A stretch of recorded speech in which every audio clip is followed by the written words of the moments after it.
김상원 기자, 오랜만입니다. 어서 오십시오. 안녕하세요. 네. 오늘은 KT가 보상안을 발표했어요. 네네. 내용을 간단하게 좀 전해주시죠. 뭐 그 통신장애 사태는 아마도 많은 분들 잘 알고 네. 계실 텐데 오늘 네. 보상안이 뭐 딱 잘라말하면 한 400억 정도에 달하는 보상안 네. KT가 내놨습니다. 이게 뭐 규모로 보면 전국적인 피해라서 굉장히 큰 것처럼 보이긴 하지만 네. 개개인으로 따져보면 뭐 쥐꼬리, 푼돈 뭐 이렇게 얘기를 할 수 있을 것 같습니다. 예. 그래서 굉장히 보상안 발표 이후에도 조금 불만이 쉽게 사그라들지는 않고 있습니다. 네, 네. 얼마나 받는 거예요? 그럼 개인들이 1,000원, 2,000원 막 얘기가 있던데. 네, 맞습니다. 일단 우선 그 개인 보상의 기준을 보게 되면 예. 통신 장애 시간에 장애 시간이 89분이었는데 여기에 10배. 그래서 최대 15시간. 굉장히 많은 것처럼 보이기는 하는데요. 이게 그 5만 원대 요금을 쓰는 가입 고객을 기준으로 하게 되면 1,000원 내외에 불과하다고 합니다. 좀 15시간 안 된 거를 보상해 준다. 그렇죠. 그러니까 5만 원 정도 쓰는 분은 1,000원, 2만 5천 원짜리 쓰면 500원. 네. 그렇죠. 뭐 전부 다 모든 가입자가 다 받는 겁니까? 아니면 그때 불편했던 걸 입증해야 됩니까? 모든 가입자가 다 모든 받는 가입자가 겁니다. 다. 그래 KT 가입자는 다 준다. 네. 소상공인들은 어때요? 그 소상공인들도 마찬가지인데요. 일단 그 가입 회선당 10일치 요금을 받지 않겠다. 예. 이게 뭐 11치. 그렇습니다. 보통 가게에는 인터넷이 들어가거나 뭐 네. 전화, 인터넷 전화 이런 것들이 들어가는데 네. 이 회선당 10일치 요금을 받지 않겠다고 하는데요. 네. 그래서 보통 3개를 쓰는 회선을 쓰는 가게들도 많이 있다고 하더라고요. 예. 그래서 3개의 회선을 다 썼을 경우에 받을 수 있는 금액이 최대 8,000원 정도입니다. 이게 뭐 소상공인들 입장에서는 8,000원. 그 불편을 겪었는데 8,000원 받는다는 게 조금 납득하기 쉬운 보상안은 아닐 것 같습니다. 1,000원, 8,000원이네요. 그러니까 결국. 네. 그때 왜 기사들 보면 내가 그때 하필 점심 시간이었는데 네 이거 끊겨가지고 우리가 손님이 그냥 왔다가 에이 하고 그냥 갔다. 그거 어떻게 할 거냐? 그런 불만들이 있었는데 그건 어떻게 해요? 그런 것도 피해 보상이 좀 될 수 있을까요? 그렇죠. 일단 그 매출 피해를 입은 자영업자들이 굉장히 많은 요구를 할 것 같긴 한데요. 근데 네. KT 입장은 뭐냐면 개별적인 매출 피해 사례는 이번 보상안에 포함할 수 없다. 없다. 네. 이게 그 뭐 조금 복잡한 얘기긴 하지만 기술적으로 이게 불가능하다고 얘기를 하더라고요. 개별적으로 다 주관적인 피해 사례들이 있을 수 있는데 근데 그걸 우리가 파악하기도 쉽지 않고 당사자들도 입증이 쉽지 않기 때문에 그 부분을 명확하게 우리가 얼마씩 보상을 해주겠다라는 게 쉽지 않아서 이제 그런 부분들은 빼고 대신에 그 가게마다 있는 회선들이 잘못 그러니까 객관적인 기준으로 파악되는 피해 사례만 우리가 전담 센터를 통해서 받아서 보상을 하겠다 이렇게 이야기를 하고 있습니다. 그렇습니다. 필요한 경우 소송을 하라는 뜻이네요. 그런 거 같네요. 그렇죠. 소송해라. 우리는 자신 있다. 그런 뉘앙스까지 아니겠습니다만 또 그런 것도 있을 거예요. 즉 소송을 통해서 판결을 통해서 보상해 주는 거야 뭐 어쩔 수 없는데 이제 주주들 입장에서는 맞습니다. CEO 당신이 뭔데 왜 후하게 하냐? 다 주냐? 왜 내년에 출마할 거냐? 뭐 이제 그렇죠. 이런 이제 그런 게 있을 수 있죠. 그래서 그 피해자들은 굉장히 주관적인 피해를 주장을 할 테고 네. 거기에 맞춰서 자의적으로 판단을 하게 되면 KT 경영진 입장에서는 배임 문제가 있을 수 있기 때문에 입증하기가 쉽지는 않을 것 같아요. 예를 들면 왔는데 카드 안 돼요? 이래서 네. 돌아갔는데 잠깐만요. 카드 안 돼서 돌아가신 분 여기다 사인하고 가세요. 이게 그거를 입증하기가 쉽지는 않을 것 같네. 그러고 그렇기도 보니까. 하고 아마 그런 소액들은 네. 뭐 어려울 것 같고 다만 이제 그 시간에 주식 투자가 안 돼서 네. 대신 뭐 그 시간에 뭐 하다가 끊겨서 끊겨서 뭐 그런 못했다. 피해가 있으면 그 피해는 정황은 있을 거 아니겠어요? 뭐 그런 거라면 제가 일단 변호사한테 한번 물어봤는데요. 네. 일단 그 단체 소송이 가능은 하겠지만 네. 현실적으로는 불가능하겠다. 왜요? 이런 왜요? 이런 설명을 하던데요. 일단 한국에는 집단 소송이라고 하는 미국의 제도랑 조금 다르게 단체들이 소송을 해야 되는 건데 각자 소송해야 되죠. 그렇죠. 예. 각자 소송을 하거나 단체 소송을 해야 되는데 이런 경우에는 변호사가 굉장히 획일적인 사례든 피해 사례가 대부분이 비슷비슷해야 된다는 거죠. 유형과 피해 사례. 근데 그렇지 않은 사람들이 대부분일 테니 이런 사람들 모아서 단체 소송을 하는 게 그 변호사 입장에서는 물리적으로 굉장히 쉬운 일은 아닐 거다. 이렇게 얘기를 하더라고요. 그리고 뭐 주식 같은 경우에는 사실 인과관계를 당사자가 입증을 하는 게 쉽진 않을 거다. 아니 그러니까 주식도 그럴 수도 있을 것 같아요. 예를 들면 이번에 이제 인터넷이 안 됐잖아요. 그러면 네가 좀 급했으면 모바일로 했으면 됐지. 그러니까 인터넷이 안 돼서 아예 못했다고 입증하기가 어렵지 않을까? 또 전화도 있고 다른 방식이 있지 않았니? 뭐 이렇게 또 반론을 제기하면 네. 그런 것도 조금 뭐 어려움이 있을 수 있을 것 있죠. 같고. 그래서 예. 제 생각엔 그냥 저의 호기심으로는 네. 그래도 누가 하나 소송을 제기하셔서 판결을 보면 그게 이제 선례가 되고 그렇죠. 판례가 되지 않겠어요? 그래서 하면 좋겠는데 그 변호사 비용 잘 안 나오긴 할 거예요, 그죠?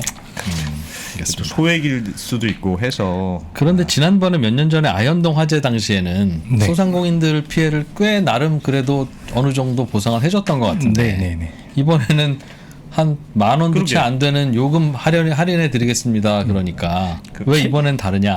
KT의 논리는 이러한데요. 네. 당시에는 굉장히 국지적으로 일어났던 화재 사건이고 네. 또 그렇게 피해자가 어쨌든 범위가 한정돼 있었기 때문에 아, 예, 그리고 굉장히 조금 오랫동안 장애가 있었죠. 네. 그래서 KT가 보기에도 객관적으로 피해를 입었다라고 하는 거를 알 수가 있기 때문에 네. 그때 당시에 기준을 만들어서 장애 복구 기간이 하루에서 이틀이면 40만 원, 3일에서 4일이면 80만 원, 5일에서 6일이면 100만 원, 7일 이상이면 최대 120만 원까지 지원금 형태로 지원을 했던 건데 근데 이번에는 짧았다. 그렇죠. 객관적으로 보기에도 매출 피해가 있었을 거라고 보기 어렵다. 알겠습니다. 그리고 당시에는 더더군다나 그 당사자들이 그렇게 많지 않기 때문에 협의가 가능했는데 예. 지난번에도 말씀드렸지만 이번에 전국적으로 있기 때문에 이 협의가 쉽지 않겠다라는 생각을 한 것 같습니다. 네. 그 모바일도 안 됐다는데 제가 잘 모르고 죄송합니다. 저는 KT를 안 썼더니 죄송합니다. 죄송합니다. 아, 모바일 죄송합니다. 당연히 안 되지. 모바일이 안 된다는 거. 전화는 된 건가요? 전화 그냥 일반 전화는 됩니다. 됐었습니다. 그러니까 전화 주문했어야 되는 건데. 네. 아무튼 네. 혹시라도 소송이 시작되면 저희가 재미있게 한번 지켜볼게요. 예. 미국과 EU 간의 철강 관세 분쟁. 이게 무슨 내용이에요? 그 히스토리부터 좀 들어보죠. 아, 네네네. 이게 오늘 아침에 뭐 신문 보신 분들은 많이 봤을 것 같긴 한데요. 2018년이죠. 네. 당시에 트럼프 대통령이 보호무역 장벽을 굉장히 많이 높일 때 당시에 미국의 안보를 위해서 우리가 모든 나라에서 들어오는 철강 수입품에 대해서 관세를 매기겠다. 이렇게 얘기를 했었습니다. 그래서 당시에 그 최고로 53%까지 매기겠다. 그리고 두 번째 그룹에는 24% 이런 식으로 나눴다가 결국에는 25%로 일괄 그 매기는 걸로 하고 나머지 세 곳의 나라 한국, 브라질, 아르헨티나만 쿼터제를 줬었는데 예. 그래서 당시에 유럽과 미국이 굉장히 많이 다퉜었습니다. 예. 유럽산 철강에 25%의 관세를 일괄적으로 매겼는데 유럽 철강에는 관세를 매기고 그렇죠. 한국, 브라질, 아르헨티나도 철강을 갖다 팔기는 하는데 쿼터 여기는 관세는 안 매기지만 수출량을 줄여라. 그렇죠. 수출 쿼터 그러니까 허용된 물량을 넘어서는 부분에 대해서만 25%의 네. 관세를 매기겠다. 네. 조금 봐준 거네요. 한국, 브라질, 아르헨티나는. 그렇다고 볼 수 있습니다. 예. 그런데 싸우던 이번에는 유럽이랑 합의를 네. 해서 네. 다시 그럼 원상복귀된 거죠. 관세 원상 없이. 복귀는 아니고요. 예. 똑같이 한국처럼 쿼터를 주기로 했습니다. 그 쿼터가 그런데 쿼터답지 않게 매우 크다면서요.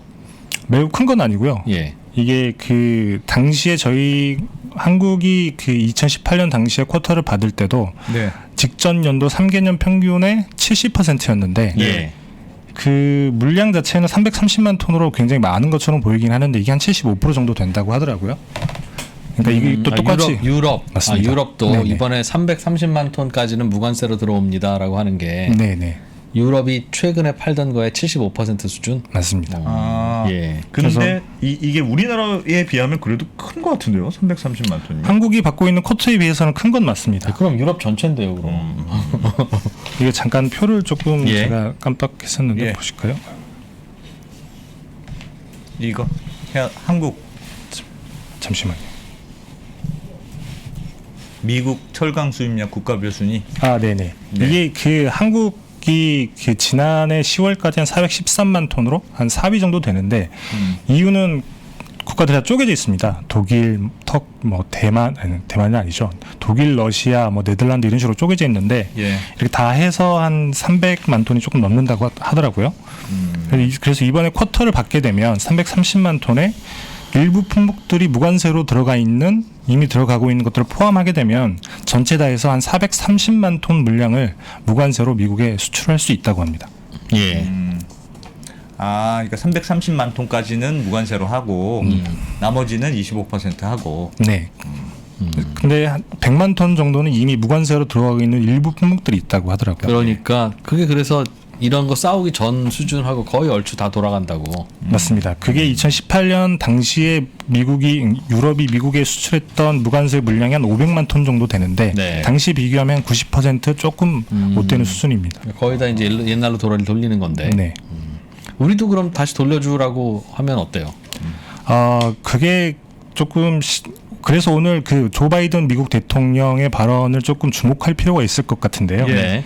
이게 왜 이 시점에서 미국과 유럽이 화해를 했느냐? 네. 이 힌트가 오늘 조 바이든 대통령의 발언에 나와 있습니다. 네. 무슨 얘기를 했냐면 중국에서 들어오는 더러운 철강이 미국 시장에 접근한 것을 막겠다. 그래서 여기서 방점이 중국이냐 아니면 더러운이냐에 따라서 한국이 야, 기분 안 좋을 수 있겠는데?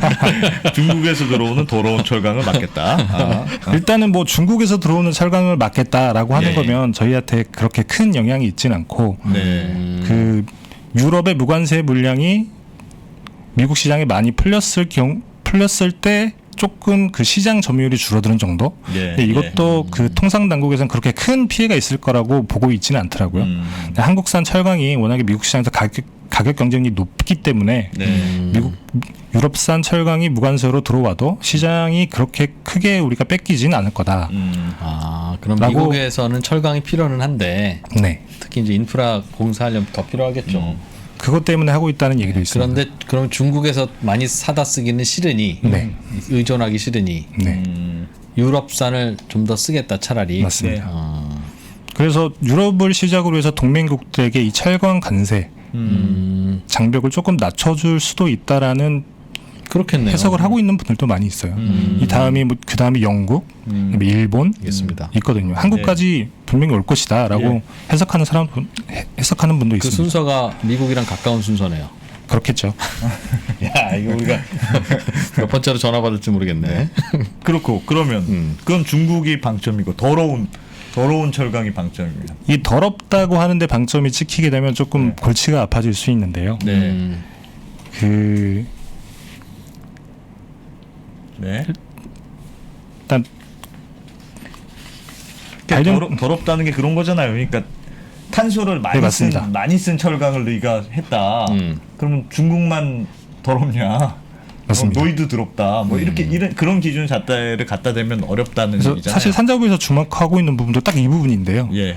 미국이 철강 분야에서도 탄소 관련한 새로운 협정을 우리가 만들자라고 제안을 했다고 얘기를 하더라고요. 예. 실제로 아. 이번에도 그 미국과 협의하는 안에도 탄소 배출 기준을 충족하는 제품만 대미 수출이 가능하도록 하겠다라는 내용이 들어가 있는데 한국 예. 보도에는 많이 전해지지는 않았습니다. 예. 이렇게 되는 경우에 그 포스코나 현대제철이 되게 큰 타격을 받을 수 있는데요. 우리도 탄소 배출 많이 하니까 네. 우리 철강도 중국 정도는 아니지만 탄소 배출 많이 하니까 탄소 배출 많이 하는 더러운 철강은 들어오면 안 된다고 하면 우리도 영향을 받을 거다. 맞습니다. 그리고 사실 미국 상무부에서 항상 했던 얘기 중에 하나가 한국은 화석 연료를 통해서 굉장히 싼 가격으로 만든 전기를 통해서 네. 굉장히 싸게 철강을 만들어서 문제가 많다라는 지적을 굉장히 많이 해왔었거든요. 이런 부분들 때문에 굉장히 큰 문제가 될 수 있는 거죠. 사진 하나만 띄워줘 보시겠어요? 네. 네. 이게 한국산 철강이 얼마나 더럽냐라는 걸 조금 보여줄 수 있을 것 같은데요. 이게 중요한 표다. 네. 예.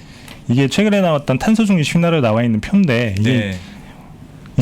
2018년 배출량을 보게 되면 산업 부문에서 나온 탄소량이 그 100만 2천 그 숫자가 네. 일단 한 절반 40% 가량의 철강 분야에서 100만 천 26억 톤이네요. 그렇죠. 26억 톤 정도인데 2억 6천만 톤입니다. 2억 2억 6천만 톤이네요. 아 그렇네요. 저 2억 믿으시고요. 예, 이어가세요. 예. 산업 분야에서 나오는 그 탄소가 한 2억 6천만 톤 정도 되는데 철강 분야에서만 1억 톤이 나온다고 얘기를 하더라고요. 예. 이만큼 철강 분야에서 탄소가 많이 배출이 되고 있다는 거죠. 아니면 우리나라가 전 세계에서 필요로 하는 철강을 꽤 많이 생산하고 있다는 뜻이기도 하죠. 맞습니다. 철강이. 예. 그런데 좀 더 깨끗한 원료로 만들어 달라. 그렇죠. 철강을 뭘로 만들면 깨끗하죠? 지금은 용광로에다가 코쿠스 넣고 뭐 불 때 가지고 만드니까 뭐 연기 나겠죠. 네. 그거 어떻게 하지 그러면? 유럽은 뭘로 만드나요? 뭐 유럽도 비슷할 것 같기는 한데 이제 그 부분에서 새로운 기준이 만들어지게 되면 사실 탄소 관련해서는 유럽들이 훨씬 더 기준이 깐깐하기 때문에 그러니까 수소 환원 뭐라고 제철법 뭐 이런 거 있던데. 네. 그런 식으로 하든지 아니면 전기를 뭐 예. 깨끗한 전기로 쓰든지 날아가는 탄소를 포집해서 하는 걸 하든지 뭐 네. 아무튼 그런 걸 해라. 그런 식의 방법이 필요하겠죠. 뭐 그러면 좋으나 비싸죠. 그렇죠. 뭐 비싸죠. 알겠습니다. 알겠습니다. 그래서 우리나라 거는 될지 안 될지 지금 모르겠다. 맞습니다. 중국산이 아니라면 우리나라 것도 통과해 주는 건데 네. 대놓고 중국산만 안 되고 한국산은 똑같이 만들었는데 들어오세요 할 것 같지는 않은데요. 뭐라도 근거 없는 2%의 생각이었으니까 너무 네. 신경 쓰지 마시고요. 예, 됐습니다. 오늘도 네. 중요한 뉴스 2가지 김상훈 기자였습니다. 고맙습니다. 감사합니다. 국내 최고의 기업 임원, CEO, 행정가, 석학들에게만 오프라인으로 제공이 되었었던 그 강의를 3프로TV와 송기령이 만나서 여러분께 최초로 공개합니다. 3프로TV 미래대학 데이터로 세상을 읽다. 데이터로 사람의 마음을 읽는 마인드마이너 송기령 부사장이 알려주는 우리의 현재 그리고 미래. 어떠한 강의에서도 느낄 수 없었던 투자의 인사이트를 발굴해보는 소중한 시간이 되리라 확신합니다. 데이터로 세상을 읽다. 지금 바로 3프로TV 앱에서 신청하십시오.